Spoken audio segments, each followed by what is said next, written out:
now you're right on time to learn about all that's new in World of Warcraft, as I talk with World of Warcraft Senior Game Director Ian Hazzikostas and Associate Director Paul Kubit about the exciting updates in store for players. Now, first of all, right, Paul, welcome to the show for the first time. Thank you for having us. I'm glad to be here. Yeah, and Ian, welcome back as well. Like, you were here last year revealing the World Soul Saga with the War Within.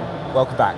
Time for Chapter 2. It's a pleasure to be back. Yeah, I can't believe I've seen your booth. I'm going to say it. I think you probably got one of the best booths at Gamescom. I was walking around earlier and was like blown away by it. I'm biased, but you're not wrong. Yeah, right? It's super cool. Yeah, it's really, really cool, especially some of the updates, which we're going to be talking throughout this segment about. But you kicked things off last night, Opening Night Live, and that cinematic. Could you kind of explain for people that need to know about what that kind of showed, what's happened up to that moment? Sure, I guess a little bit of a story so far for the World Soul Saga. So yeah, gist of the story of War Within. So heroes around Azeroth began hearing these voices, seeing visions, these like dark omens, messages from the World Soul herself about darkness coming. That led to a surprise attack on the city of Dalaran, the destruction of our beloved city of Dalaran, and the nature of the threat facing us being revealed, this powerful entity known as Xal'atath. So over the course of the World Soul Saga, over the course of the War Within, we've been trying to kind of keep up with her. She's been one step ahead of us along the way. At the culmination of the War Within, as we just discovered, she kind of ascended to a new tier of power and is finally poised to really unleash the power of the Void upon Azeroth. Yep, and that leads us directly into what we saw in the trailer yesterday, which is Xal'atath and her devouring host at the gates of the Sunwell, ready to threaten everything that's dear to us, and our beloved elves, Lorthamar, Liadrin, and the rest of them all mounting a defense along with an intercession from the Sunwell itself. Super exciting stuff. That is the beginning of the expansion, which you saw in the trailer there, and that leads directly into the story. Yeah, I still can't get over last year with the War Within, with the VR experience for the destruction of Dalaran. But that was one of my favorite cities in the old expansions. But we're also returning to some areas that players are going to really know. Can you tell us a little bit about them?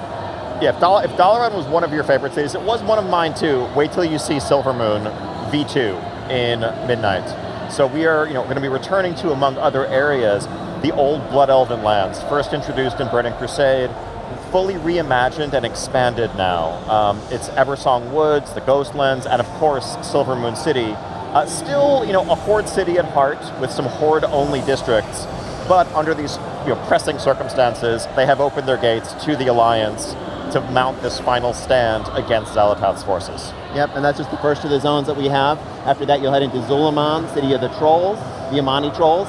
We first saw Zul'Aman back in Burning Crusade era as in the form of a raid, but it's been expanded into this enormous zone now. Everything in that zone is big. It's sort of like a primordial Pacific Northwest.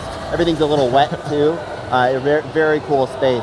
We also have Herondar, home of the Heronir. This is, the Heronir we met during the War Within. They're a race who were sort of this enigmatic, elf-like race. We don't know a whole lot about them.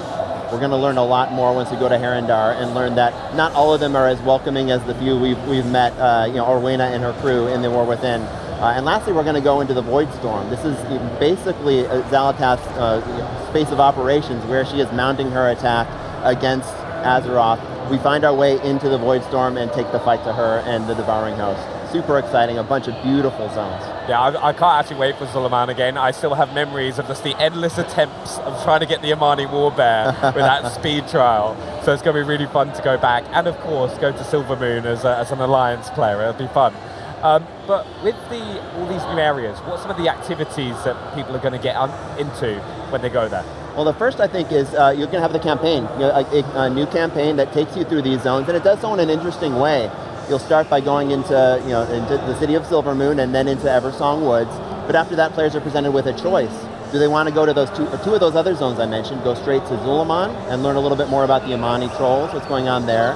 Do they want to go into Herondar and learn about the Heronir? Or do they want to go on a third chapter of the campaign, which is actually a little bit different? It is not tied to any particular zone, but it takes you to some of the older places in the world, places like Light's Hope Chapel, places like Stratholme, a couple other interesting places as well. And in that quest line, you'll be working alongside Eritor, son of Charleyy and Ilaria, and helping him sort of interrogate his relationship with the light. Really interesting chapter. After you complete those 3 chapters, those 2 zones in the Eritor chapter, then you move into Voidstorm.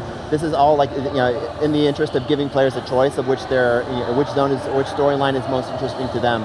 And it's all done in a way which also leads you through a couple different delves. You'll play through a couple delves as part of the campaign, and a couple dungeons as well, and culminating with the campaign leading you directly into a couple of our raids. And those are some really interesting dungeons and raids we have put together. Yeah, exactly. Yes, and of course, alongside the zones, full complement of our bread and butter features for group gameplay, delves, dungeons, and you'll note that Paul said raids, plural.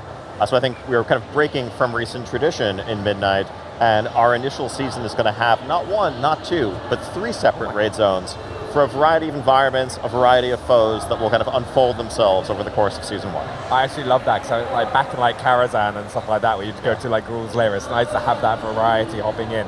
But for players that are hopping in for the first time, right, because I think the World Soul Saga has been great at bringing in new players and also returning players. What kind of features have you got for them to hop back in? Yes, so I think we want to make sure that, whether you've played War Within and you're ready for the next chapter, or whether you're coming to World of Warcraft for the very first time or coming back from some long time away, that you can jump back in, understand what's going on, and join the action. And so we have a revamped and reimagined new player and returning player experience. The leveling experience seamlessly incorporates both Dragonflight and War Within content to get you fully caught up to speed.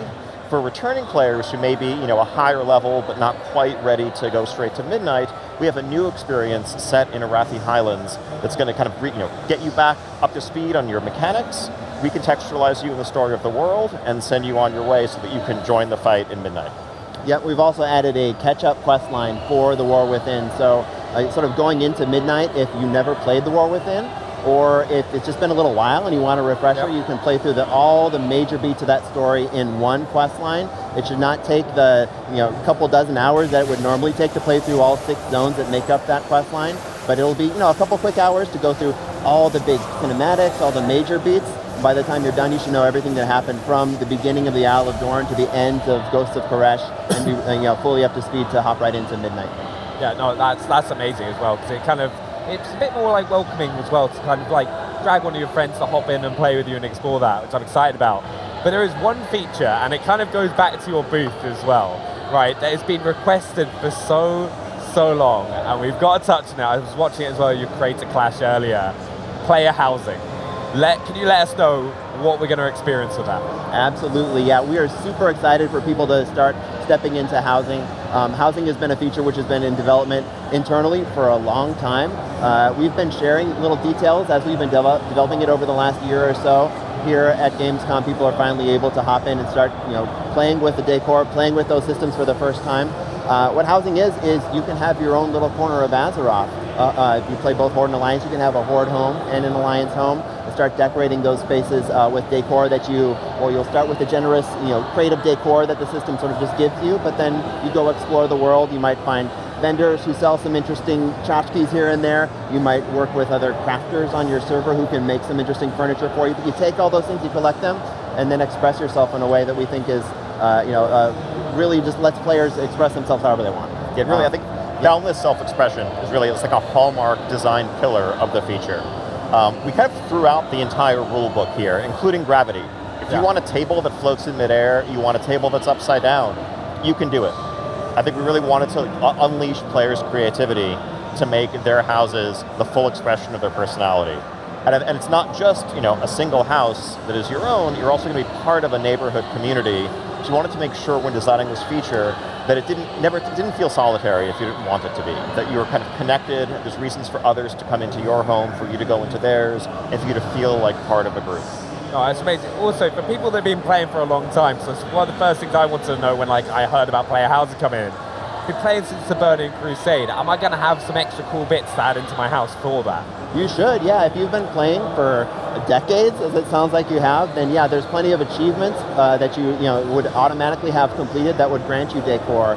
If you've advanced your professions, you may have access to build some of those things that would take other people a little bit more time to get those professions to the point where they can build that particular piece of decor. So yeah, we want to make sure that people who've been playing for a while are rewarded for that play. Of course, this also comes along with that we don't want to have any of that be exclusive. So if you are just coming into World of Warcraft for the first time in Midnight, none of those should be opportunities that were only accessible to you in 2008 and they're gone. Anybody can go back and get that stuff whenever you like. Yeah, I can already tell, like Sam from our team will be hanging a warglaive up above his door, like without a doubt.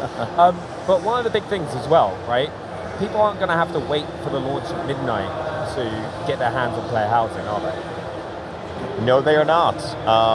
Player housing will actually be coming before Midnight in our final War Within patch, 11.2.7, coming later this year.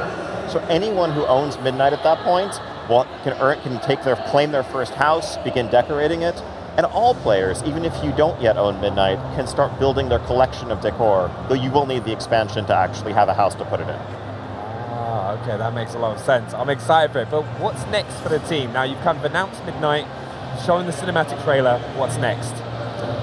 I mean, excited to get back and kind of finish this game.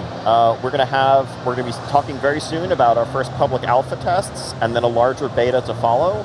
And all of this, getting player feedback, helping polish the game, and building towards a release in early 2026. Yep, and we're going to be here at Gamescom all week as well.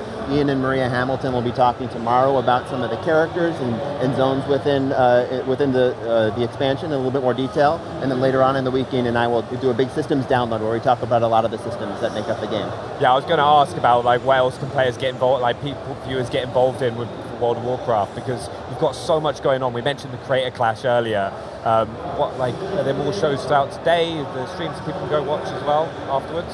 Yeah, exactly. There's, I think, various live events going on from our stage all week, and then we're going to keep rolling information out. I think this yesterday was the beginning of just letting people know what we've been up to, and we're going to have more and more information and opportunities to engage. We'll have videos, streams, and more just coming all through the fall. Yeah. Honestly, I can't say thank you enough. From coming on the show last year to talking to us Midnight today, Paul, Ian, thank you so much.